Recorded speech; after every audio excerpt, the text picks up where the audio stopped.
Well, President Trump announcing what he calls a complete and total ceasefire between Israel and Iran, set to begin in about 4 hours.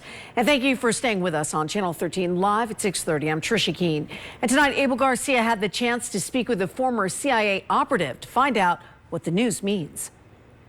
Well, neither country has publicly commented, but many are wondering if this truce will hold and what comes next for the region and for us right here in the U.S. Joining us now is Michael Howard. He is a former CIA operations officer who spent 22 years working in national security. First of all, Michael, thank you so much for hopping on here and speaking with us. But just in the last 6 hours, I feel like we went from a lot of uncertainty to now a potential agreement.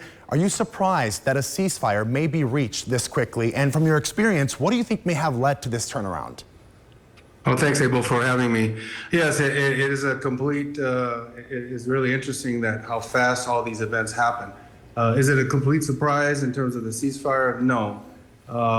After the U.S. destroyed the 3 nuclear establishments in Iran, Iran threatened to retaliate, and they did, but their retaliation was very muted, as we can see. Instead of the multiple rockets that they fired at Israel over the last month, they fired 6 rockets into Qatar, into against our facilities there, our military facilities, and knowing full well that we have the capability to knock down all of those missiles. So once I heard that, then I thought, okay, there might be a pathway open as to a way to make some kind of a peaceful accord or ceasefire with the Iranians. Of course, and Mike, neither Israel nor Iran, they have publicly commented yet on this ceasefire, but is that silence strategic, or should we be concerned that this deal could fall apart? No, I think, of course, anything can happen, right? This is a very fluid situation, but the fact that nobody is talking, and there's been a lot of rancor back and forth between Israel and Iran, the fact that it's kind of radio silence right now, I think it bodes well for the negotiations and the peace process. A lot of things are going on behind the scenes that we're not aware of, but I think the strike, well, the unsuccessful strike against our U.S. facilities in Qatar gives the Iranians kind of a fig leaf.